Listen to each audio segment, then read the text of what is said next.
Harvard Divinity School. Witnessing the Unseen. Reflections on Presence and Absence in Native Lands. March 11th, 2025. Welcome, everyone. I feel like finally it's the beginning of spring, maybe, inshallah. So it's delightful to see so many of you here, especially when the weather is so nice outside. Welcome, everyone.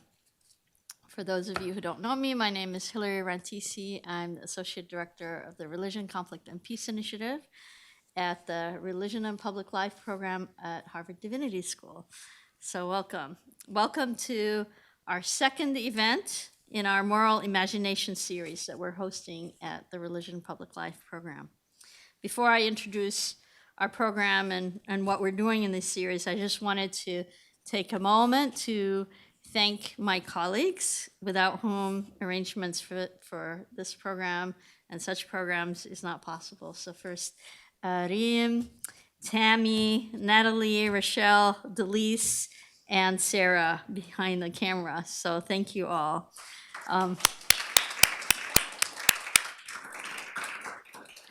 I also wanted to introduce our work at RCPI for those of you who don't know, because it's important to make these connections and know what we are doing and why we're doing it. So our work centralizes an analysis of structural injustice, violence, and power. And the primary case study that we're focusing on is on Israel-Palestine. And our aim is to stretch the scholarly discourse around religion and the practices of peace building, and examine the decolonial potentialities of art, religion, and identity transformation. So at RPL, we're hosting a 3-part series this semester that engages scholars, practitioners, and scholar practitioners on the role of the arts in just peace building. So these conversations engage with the work that I just described on just peace building and centralizing an analysis of structural injustice, of violence, and power. So in our classes, we often talk about the work and the scholarship of professor and activist Jean-Paul Liderac, who defines the moral imagination as the capacity to imagine something rooted in the challenges of the real world, yet capable of giving birth to that which does not exist. So we're invested in what is possible, not in what is. The first in our series, event in our series, was a dance performance by on Conference of the Birds, which we went to just about 2 weeks ago. And our third, which is upcoming, it will be an exploration of comics and narrative change, which was happening in April. But today's event, the second in our series, is Witnessing the Unseen, Reflections on Presence and Absence in Native Lands. We are honored to have with us artist Professor John Halaka, who will reflect on the experiences of absence and presence of displaced populations. So before I hand it over to John, I just wanted to give a brief bio of him. A few years ago, we were trying to exactly remember when it was, maybe 2.5 years ago. It was right after, well, COVID had started, but it was safe to travel. So it was, I don't know, December 2021, I think, maybe 22, maybe. Yeah, we went to San Diego with our fellows, many of them artists, and John was very kind to host us in his studio and to talk to us about his work. And ever since then, we've been wanting him to host him here at Harvard. So welcome. Finally, we have you here with us. So Professor John Halaka is a professor of visual arts at the University of San Diego. His artwork investigates narratives of cultural survival and political resistance in colonized and diasporic communities. Halaka's writings, drawings, paintings, photographs, oral history archives, and documentary films visualize the tensions between the emotional presence and physical absence of populations whose cultures have been devastated by the violent intrusions of settler colonialism. So we're very honored to have you with us here today. Please join me in welcoming Professor Halaka.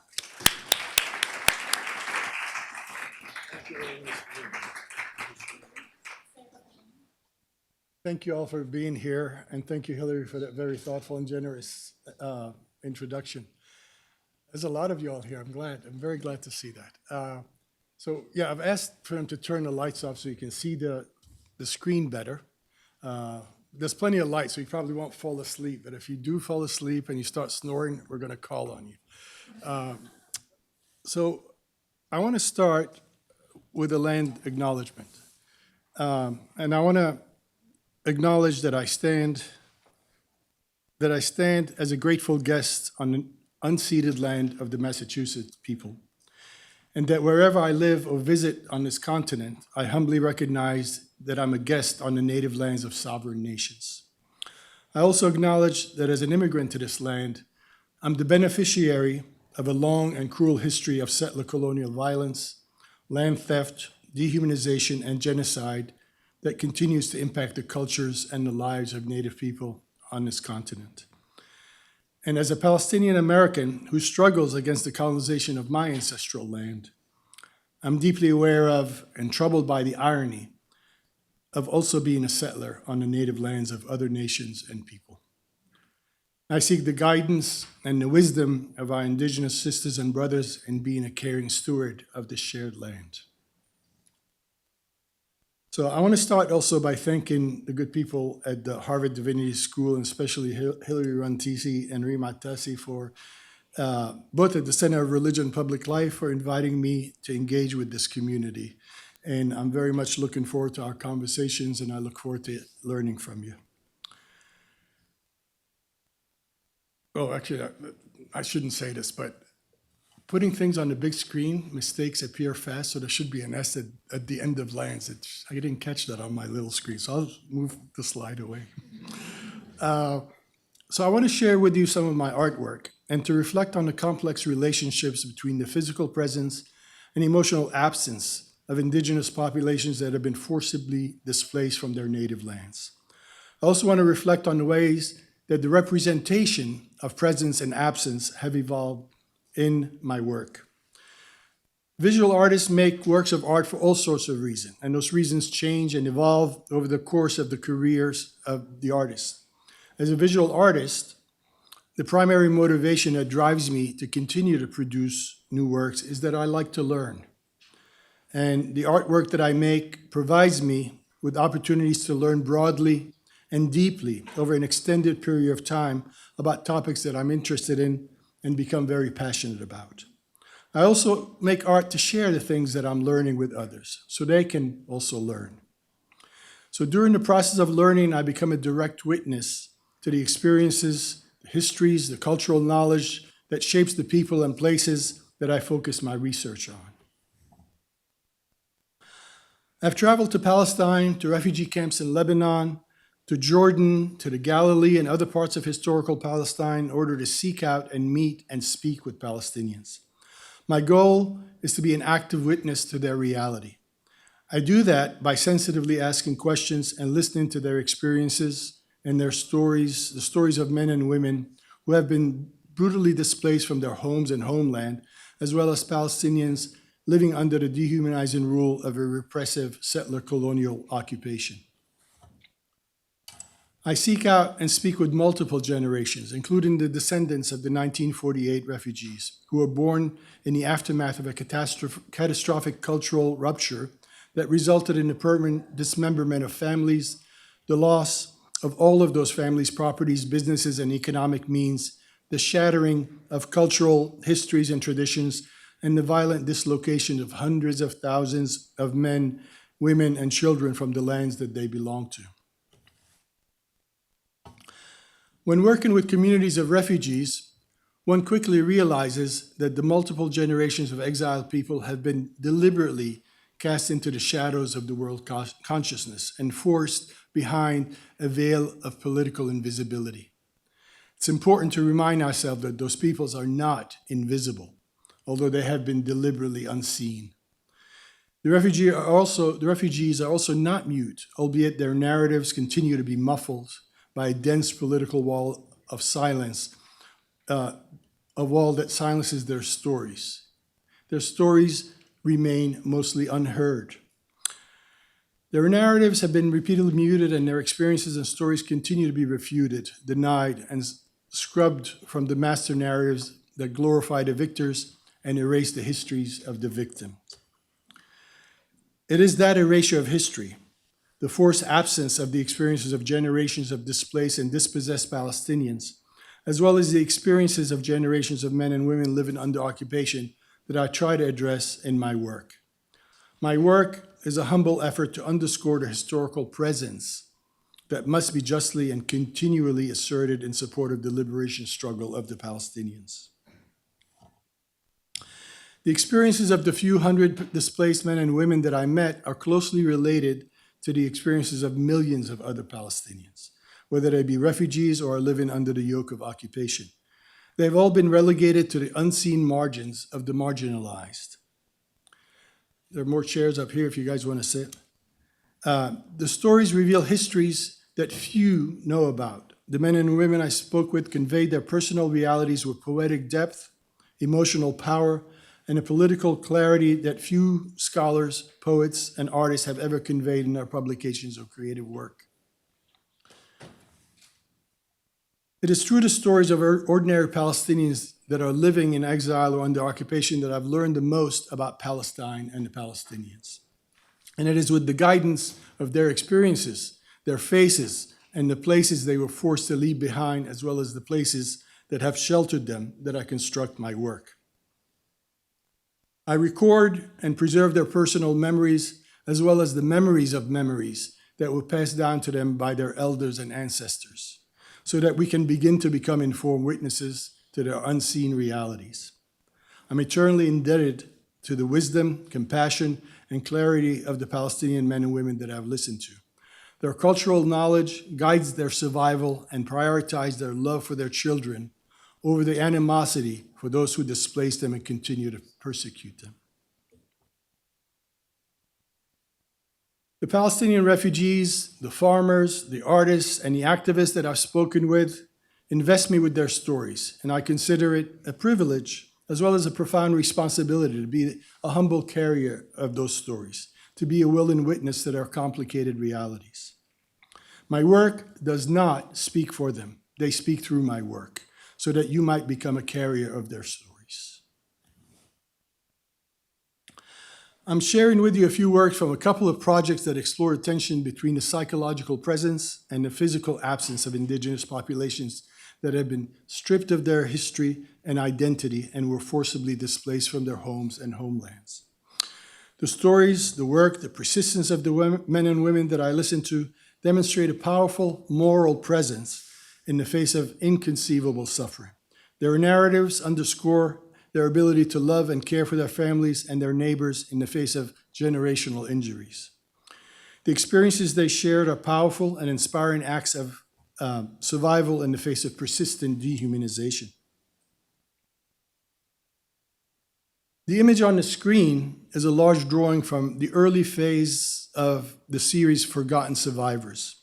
The project has evolved over the years to encompass several series of drawings and paintings, an oral history archive, series of photographs, and documentary films. This large drawing was started in 1993 and completed with repeated revisions in 2003. The drawing and much of my work from the period between 1987 and ending in 2005 was very much focused on the forced absence of the refugees from native lands, their forced displacement, the shattering of their cultures and the fragmentation of their families, their clans, and the interlinked societies, and their broad disbursement into a global diaspora. Refugees are reduced to a state of absence from their homeland and can quickly become an absence from our political consciousness. The men and women presented in the drawing become, like many other displaced indigenous populations, anonymous, forgotten survivors who exist in the shadows of the world's consciousness. The drawing was an effort to represent the anonymity of the refugee populations, as they have been relegated to a life of drifting from nowhere to nowhere. The figures in the drawing represent humans, just like you and me, men and women who have been stripped of their identity and driven from their land. Their past erased, their present unstable, and their future undetermined.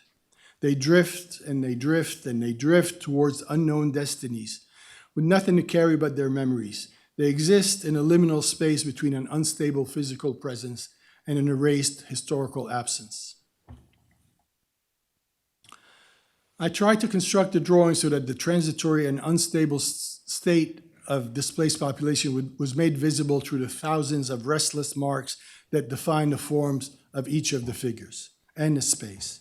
Each of those marks is made up of two rubber-stamped words that say "forgotten survivors." I intended for the figures to look like they were in the process of simultaneously appearing and disappearing before our eyes. The location between presence and absence is up to us, the viewers, who stand as witnesses to their march from an erased past into an undefined future. The position of the displaced population in this drawing is left up to each viewer's connections to personal histories and experiences of exile. It is up to each of us and the actions that we choose to undertake or to not undertake to decide whether we want the drifting and anonymous mass of humanity to appear and remain present in our consciousness, or to disappear and to be further erased from the world's consciousness. The anonymity of the figures invites each viewer to define her or his personal relationship to the unidentified men and women by projecting on the figures in the drawing their personal history as a survivor of people who have been violently displaced, or as a descendant and a beneficiary of those who have forcibly displaced other populations from their native land. There are many times when we're both of those things, the displaced and the displacer, the colonized and the colonizer, the victims and the victimizer. That realization should provide us, whichever side of a conflict we stand on, with the possibility of beginning to understand the complexity of our opponents, and should offer us a glimmer of insights that could guide us to recognize their humanity. Whether the figures become present or absent is up to the moral imagination of each viewer who witnesses their displacement.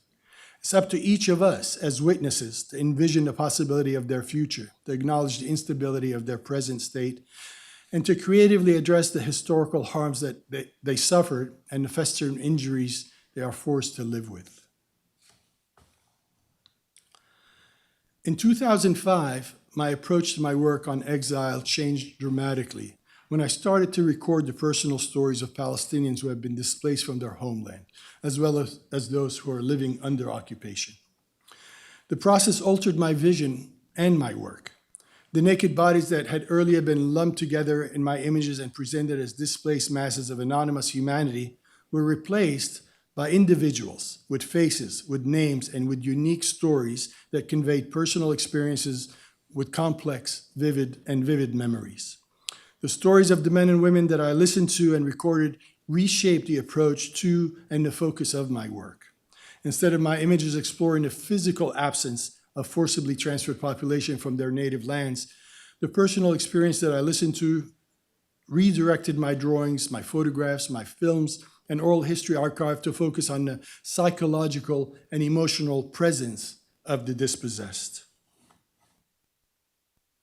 I recognized through the stories I listened to that although banished from their homes and homeland, the spirit of the displaced are ever present in the villages that were destroyed after 1948.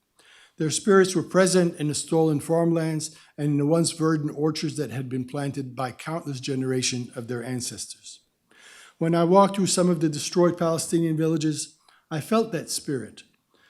I felt the spirit of the displaced hover like ghosts that persistently reclaimed their emptied homeland.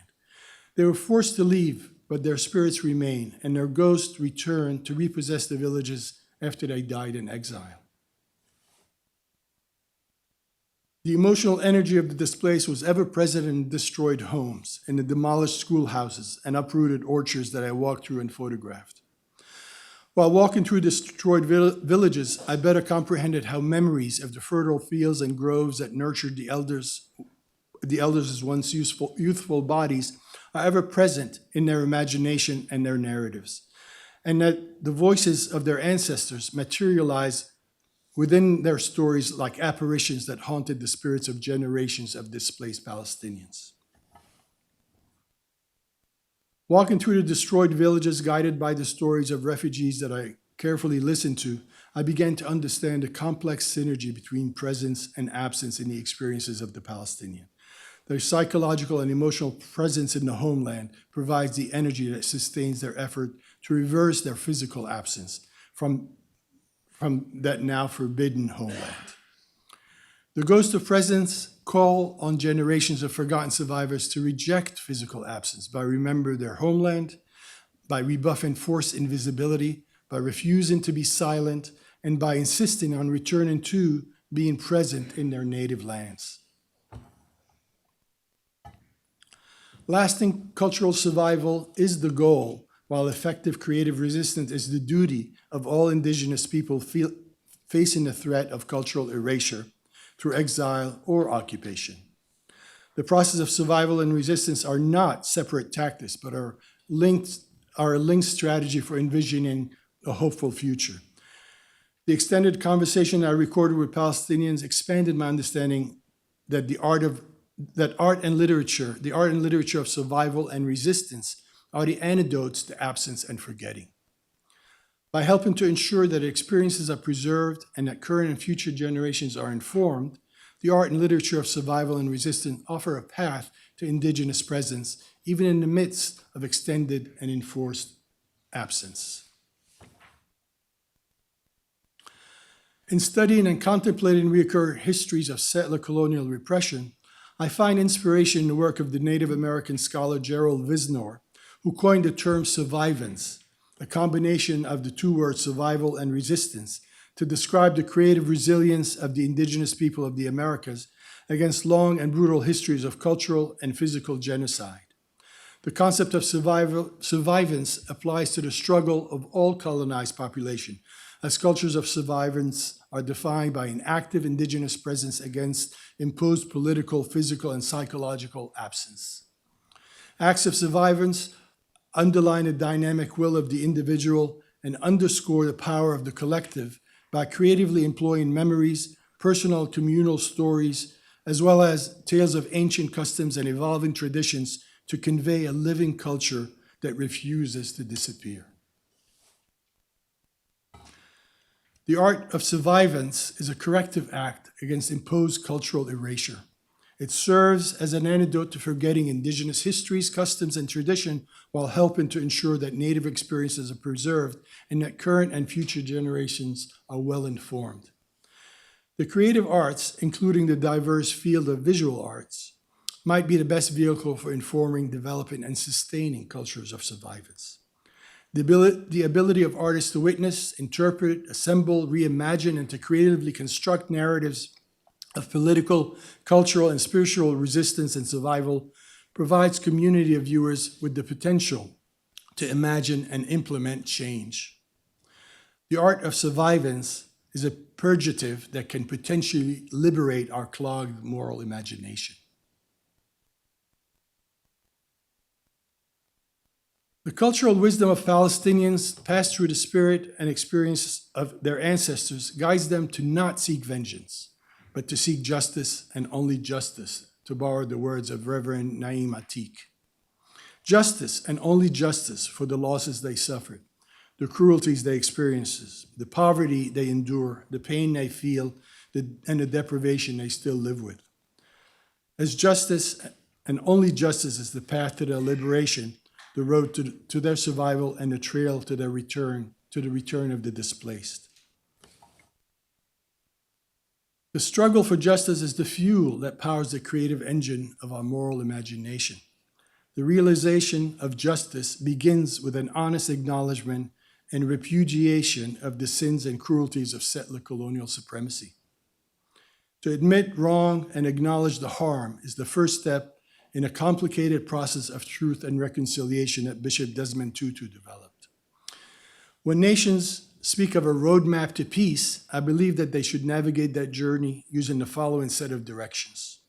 The journey towards peace and reconciliation begins with a fundamental understanding that the acknowledgement of harm and repudiation of wrongs will set us on a path that leads towards justice.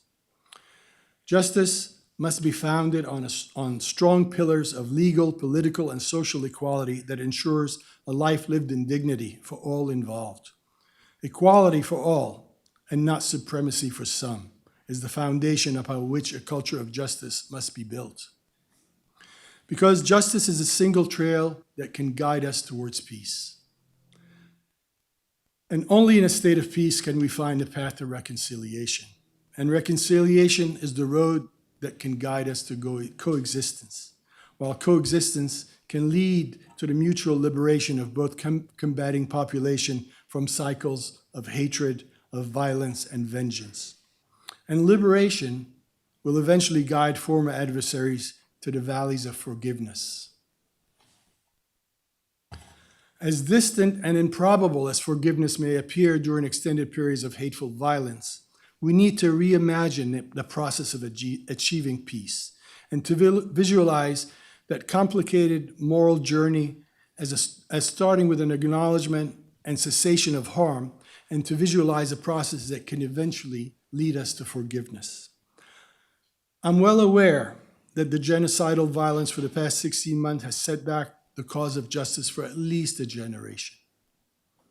Violence should not deter us from seeking justice and must not fill us with the poison of vengeance. We need to speak about and to teach our children about forgiveness, as the toxic emotions of vengeance that we often pass on to our children will only guide them to become the monster that they wish to destroy.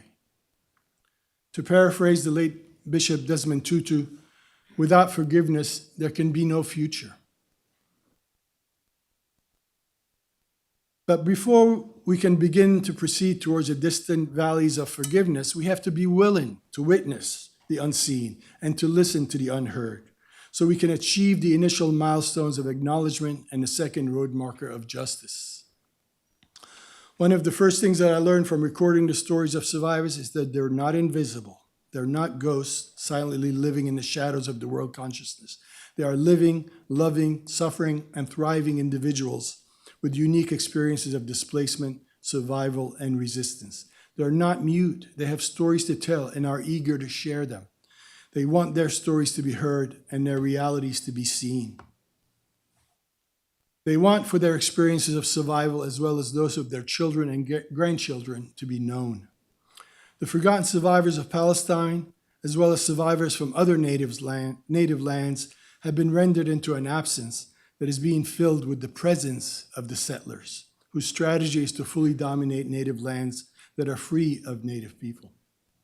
The experiences of the Palestinians are still deliberately being made invisible, and their stories continue to be strategically silent by supremacist regional and global powers that cause and continue to expand their plight, their dehumanization, and their suffering. Those powers want the faces of the forgotten survivors to remain unseen, to disappear into eternal darkness. They want the voices of the oppressed to remain unheard, to fade into everlasting silence. In short, they want to permanently enforce the absence of the displaced from their homeland, from the world's consciousness, and to erase them from history so they can replace them with their presence. The tragic reality is that they are succeeding because large numbers of people who have been unwilling to listen, to see, and to learn. But the forgotten survivors want their presence to be known, their suffering acknowledged, and their struggles remedied. They ask for justice, and only justice. They ask for the end of cycles of violence that have left generations of Palestinians traumatized. They seek the presence of justice and the absence of cruelty. They demand equality, never supremacy. Is that too much for anyone to ask for? It is a moral and just request and a baseline for a life of dignity. Are we, as a people of goodwill, who seek justice and abhor cruelty, willing to listen to their unheard stories and to witness their unseen realities? Can we cultivate the moral imagination to stand in solidarity with the forgotten survivors? Can we reimagine a future of justice based on equality and not supremacy? And I'm not only speaking about Palestine and the Palestinians. We all have histories that define our relationships to oppressed people. Each and every one of us can have an impact on the condition and well-being of others. The drive to witness the unseen, to listen to the unheard, and the effort to heal the pain of others can be implemented on a very, very local level, literally across the street and across town. We need to ask ourselves, where can I help to realize the presence of justice and ensure the absence of cruelty? I look closely at the unseen faces of hundreds of Palestinian refugees and listen carefully to their unheard stories. Those stories continue to shape my consciousness and to impact my work. I want you to look closely at the face of an elder. His name is Hussein Lubani. He's from a village called El Damoun in the Akka district of northern Palestine. He spent the past 76 years in exile and lives as a Palestinian refugee in the city of Tripoli in northern Lebanon. I want you to listen to a small clip from a long recording of him recounting the story of 9-year-old Hussein Lubani, a small, smart, gentle, and sensitive boy who was uprooted from his farming village, from his ancestors' historical land, from his animals, his friends, his neighbors, and from the culture that shaped him, shaped his elders, as well as his ancestors for countless generations. The people of El Damoun were fallahin, land tillers, to use the Arabic word for peasants.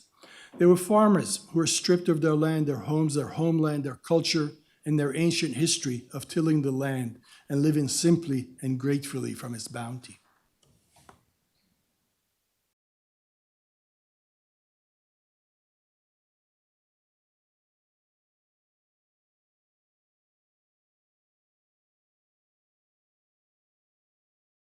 خرجنا وصلنا على منطقة فوق سحماتة وفوق منطقة بسموها جسر حرفيش، جسر عالي لأنه في واد تحت نهر، جسر في من الناحية دي جندي من هاي الناحية جندي، جنود اثنين، في واحد معه مطرة اللي هي فيها مي، أي نعم، وعاء في مي وعاء خسره، فرحت له كانت معي ستي العاجزة عمية ماسكة من إيدها وطالعين إحنا في مسيرة العذاب وخارجين من مع الناس اللي خارجين من فلسطين. فقلت له من فضلك اسقيني مية الله يخليك. قال لي روح من هون، روح على لبنان وخلي الحاج مين يسقيك مية. وضربني بقفا ايده تين على وجهي. مين اللي هب وحمش لي ودافع عني؟ الكلب. هجم عليه ومسكه من هون عضه وصار يشد فيه. اجر فيه من هناك مسك تك تك تك وقتله للكلب.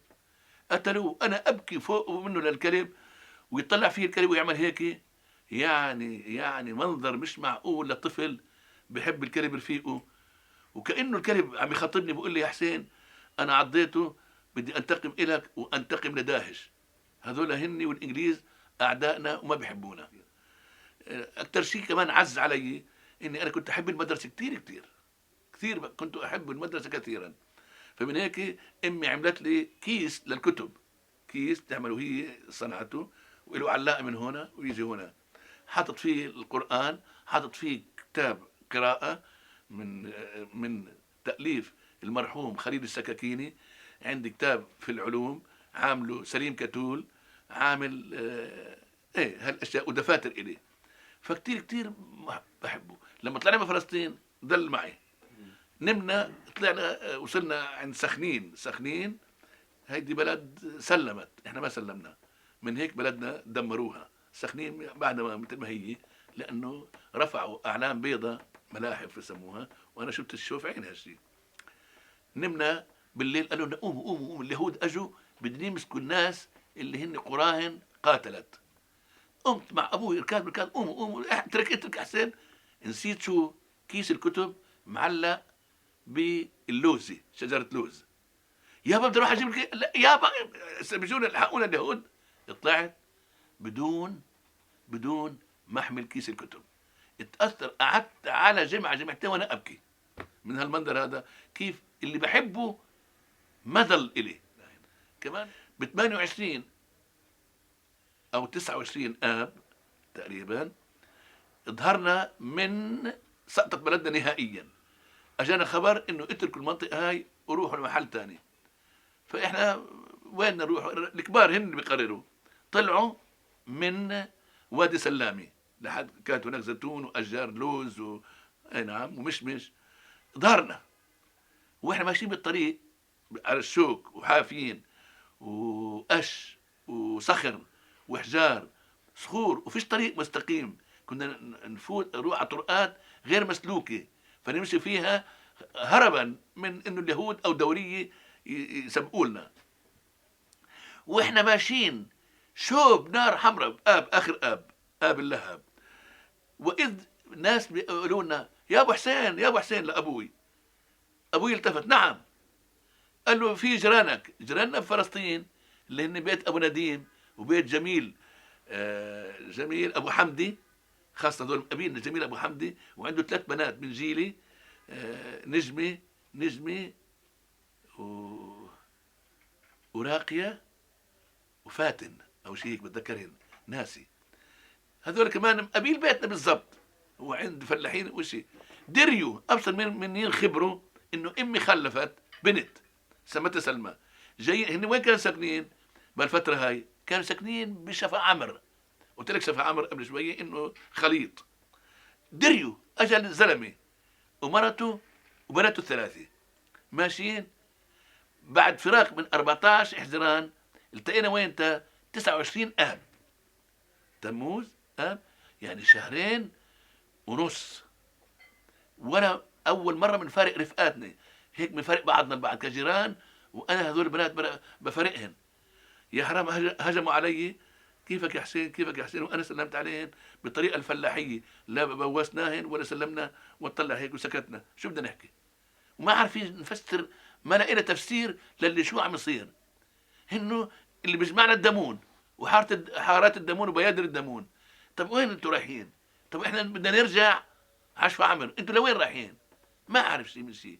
جايبين هديه لامي سله بيض وسله تين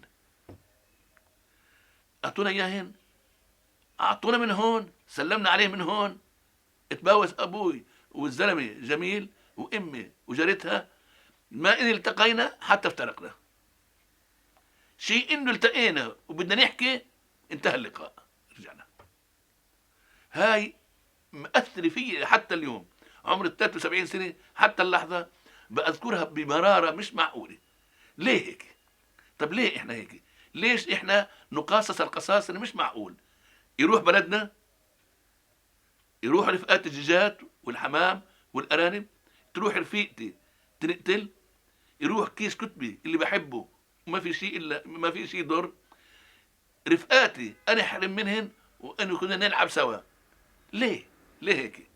هاي كبيرة يعني شغلة على قلب ولد صغير. كارثة كبيرة جريمة كبيرة وبدك الناس يقدروا هالشيء ويعرفوا ويقروا مشاعر طفل على الشكل عوقب بشيء ما بيستحقه ما بيستاهله.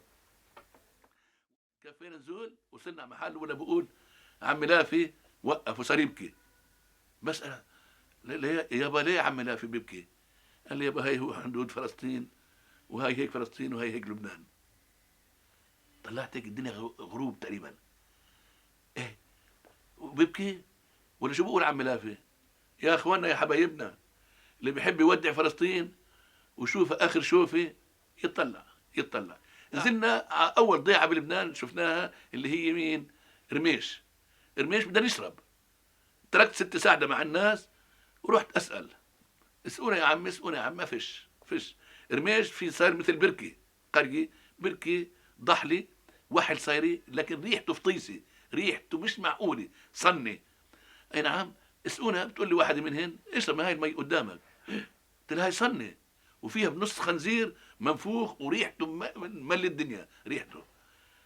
ما بدريش اسقونا. خلاص الاسباب انا عرفت بس كبرت عرفت شو الاسباب.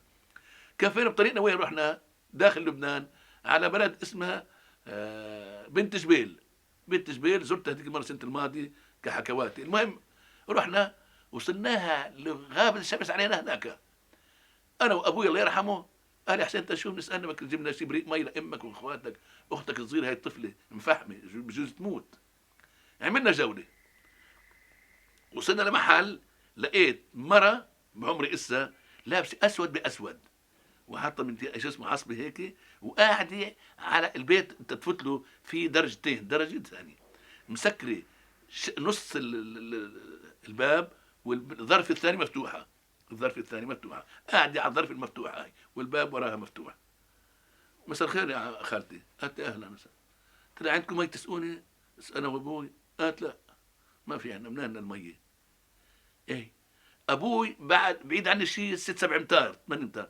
قال لي يابا يا حسين، يابا يا حسين، زمطنا من اليهود، هيئتنا بدنا نموت هون بلبنان من قله الميه لانه فيش ميه. زمطنا من اليهود ما متناش، بدنا نموت هون بلبنان من قله الميه. تعال يا حسين تعال. ولا المره بتقول يا صبي يا صبي تعال هون. نعم اجيت عندها. قالت لي شو اسمك؟ قلت لها حسين. قالت لها شحاري. يا شحاري، وهذاك الرجال شو بكون له؟ قلت لها ابوي. شو اسمه؟ قلت لها علي. يا شحاري حسين وعلي ويموتوا مره ثانيه ومدين عطاش. باطل خليك. فاتت جوا، جابت لنا بريق فخار ومليته ميه اشرب. انا شربت من طريقه مش معقول. ابوي شرب البقايا، طلعنا شربنا 2. تفضل يا عم بارك الله. قال وقف. ايه عبته من جديد. قال خذوه. قلت له ارجع لك. قالت لا خليه لكم. رحنا واحنا راجعين على الطريق، ابوي بيقول لي شفت يا حسين لما عرفت اسمك حسين واسمي علي سأتنا. ها كيف لو تعرف هي انه اسم مرتي اسمه خديجه، واسم اخوك الثاني محمد، واختك الثالثه فاطمه، كان شو عملت بحالها؟ كمان كلام وقتها ما فهمته، بس لما كبرت عرفت سر اللعبه من اساسها، وقديش احنا سخفاء، قديش احنا طائفيين، وقديش احنا ما بنحب بعض نتيجه التخلف والجهل.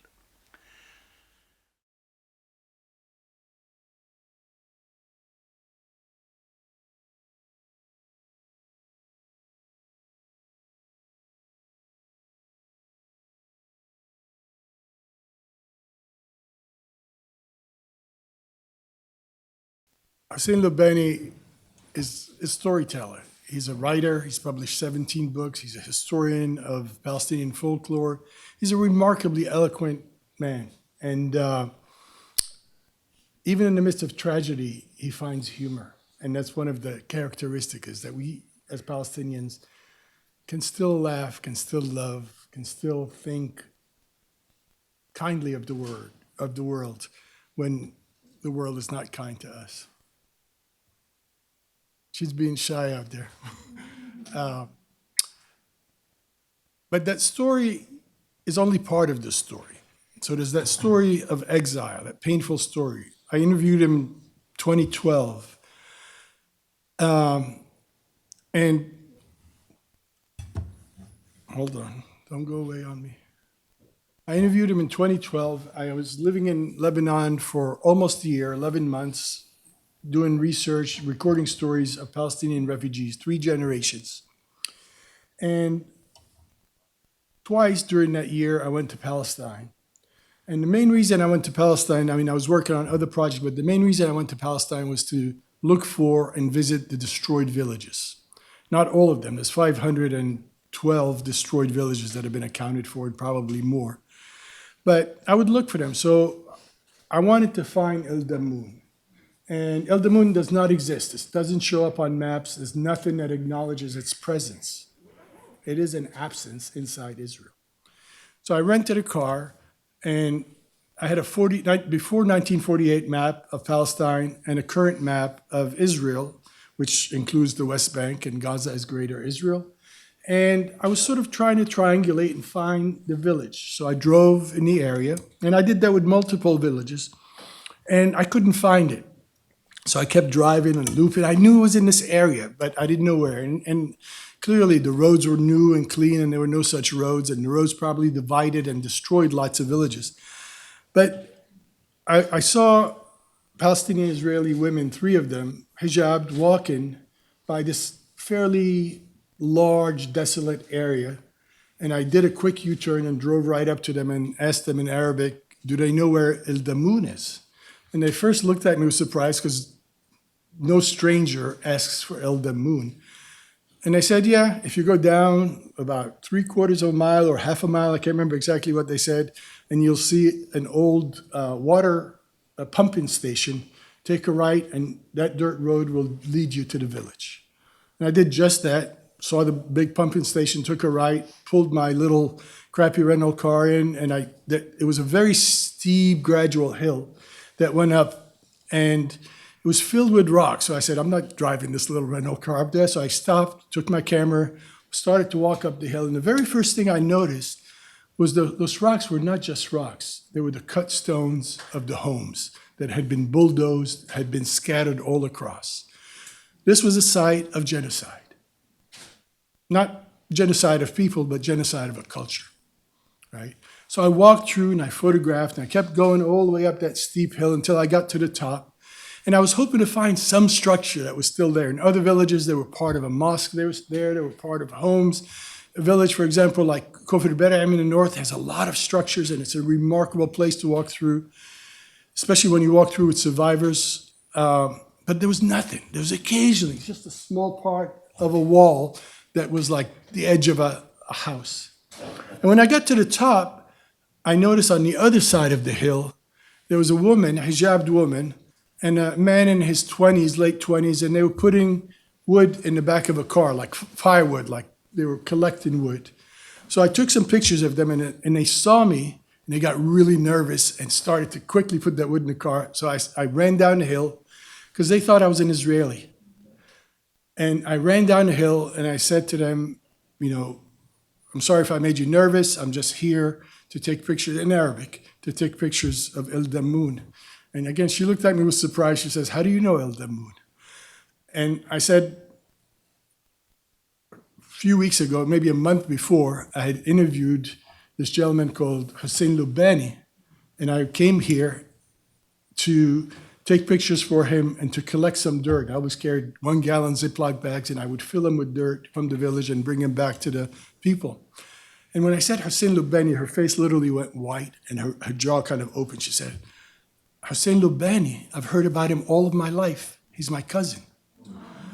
I've never met him because she was born after 48, but I've heard about him. My family still speak about him because he's a well-known author, historian. And she grabbed the Ziploc bag out of my hand and dug the earth with her fingers, filled the bag, and then took a ring off of her finger and buried it deep inside that bag and closed it and said, please give this with my greetings to my cousin Hussein. I said, well, let me record you giving a greeting. So I recorded her saying hi to Hussein, and she said, hold on. She said,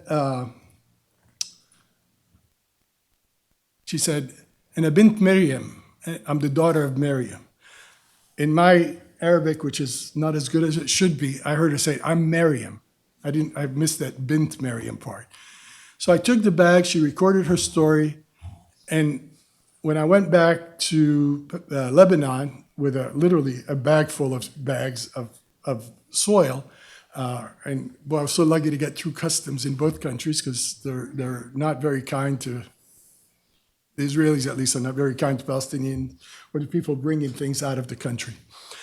I went back and knocked on the door of Hussein Lubani unannounced, and I should have made a call, but I just went unannounced, and he lives in the northern part of Lebanon in Tripoli, and I had already recorded 2 long interviews with him. And Hussein, I didn't know it at the time, but he was starting treatment for cancer. He was frail. He was not all that well. So he opened the door and he saw me, and he got a little nervous. Oh, he's back for more stories. And I said, hello, I'm sorry I didn't call, but I have something for you. May I come in? So of course, he let me in. His wife made us coffee, brought us sweets. And after sort of the niceties of, so how are you doing and all that, I said, I was in Palestine and I have something for you. And I pulled out of my backpack and I set up my camera. I said, can I record? I set up my camera. I pulled out of my backpack this bag, Ziploc bag of dirt, and I gave it to him. He looked at it really strange. And he opened it up and he put it up to his nose and he started to weep. He started to weep, and his wife came from the kitchen worried what had I done to Hussein. And she started to weep. She's also from El Damoun, but she was born after 48. And then he put his hand and he was smelling the dirt, and then he came across this thing and he pulled it out and he said, "What's this?"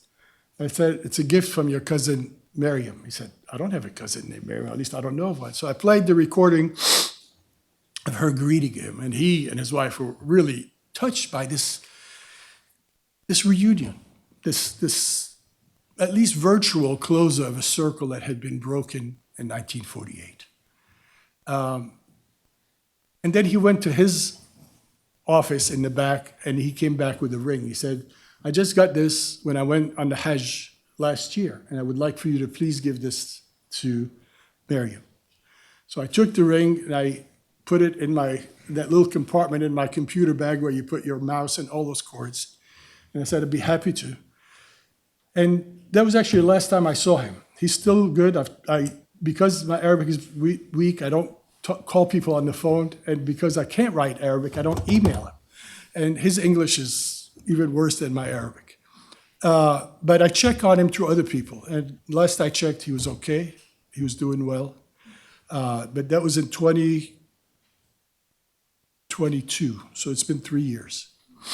So I took the ring. I bid him farewell.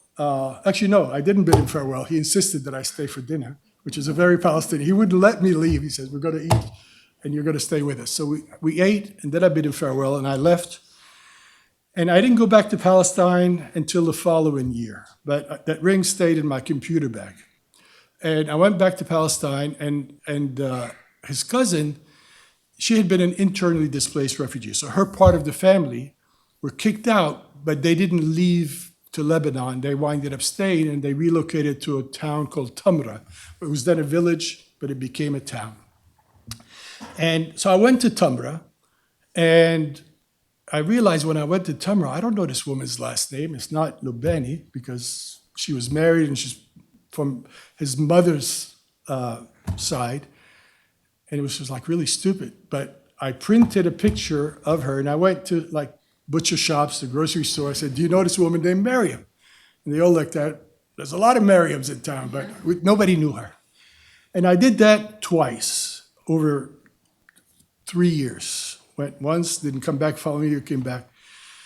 But always carried the ring with me. 6 years later, I had an exhibition in Jerusalem at a gallery in East Jerusalem, and I gave a talk about this. It was an exhibition of my photographs of the refugees. And I gave a talk about the people there, and I talked about Hussein Lubani, and I mentioned the story of the ring.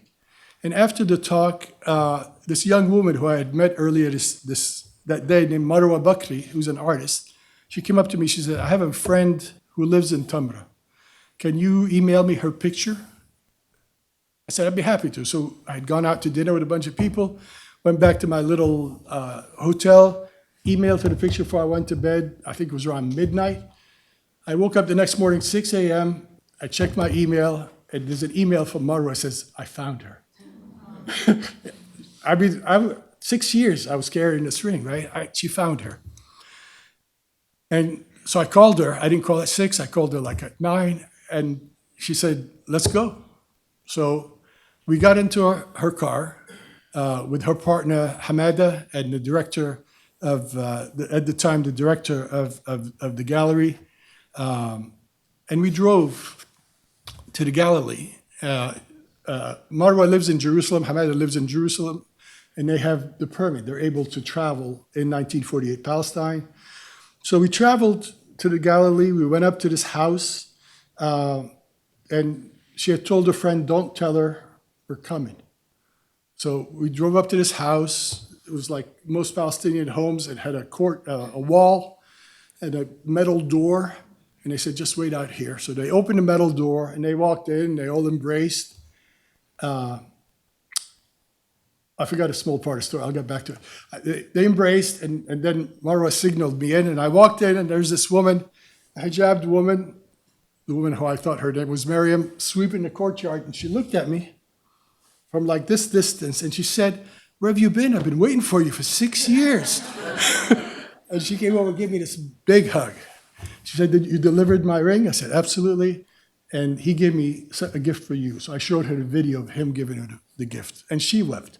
So it was this really remarkable story of the potential of reunion. It was not a real reunion, but it was the potential of reunion, and the reality that we can return, and we will return. In one way or another, we will go back to our land. I don't know if we have time for the next one, but how are we doing on time? We started a little late. I think just because of the breaking of the fast, we probably should. Yeah, well, there's another video. You can see it if you go to my website and you click on Films and Archives, and you look up under a woman named Aziz. Aziz, she's not a poet, she's not a historian, but she's lived tremendously complicated life. And she speaks of losing her 4 sons one morning in September during the Sabra and Shatila massacre.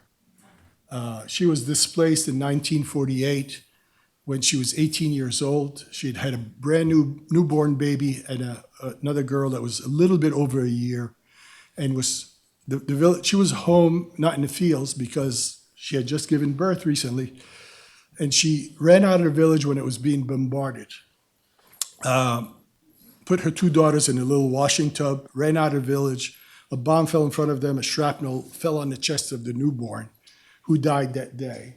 The 1-year-old daughter died 2 days later of dysentery because she had given her water from a well that had been infected, that animals were thrown in there.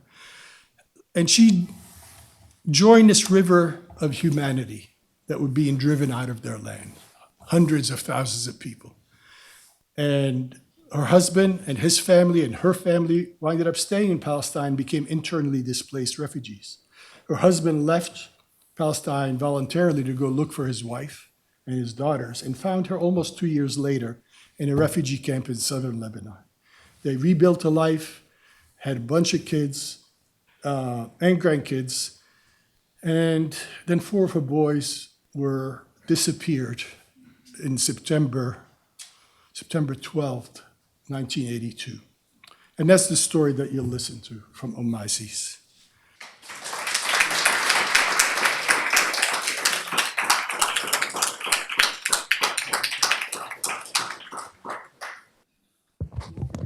Yeah, I wish we had more time, because I really, with the story you shared with us of Hussein is not only remarkable but unforgettable.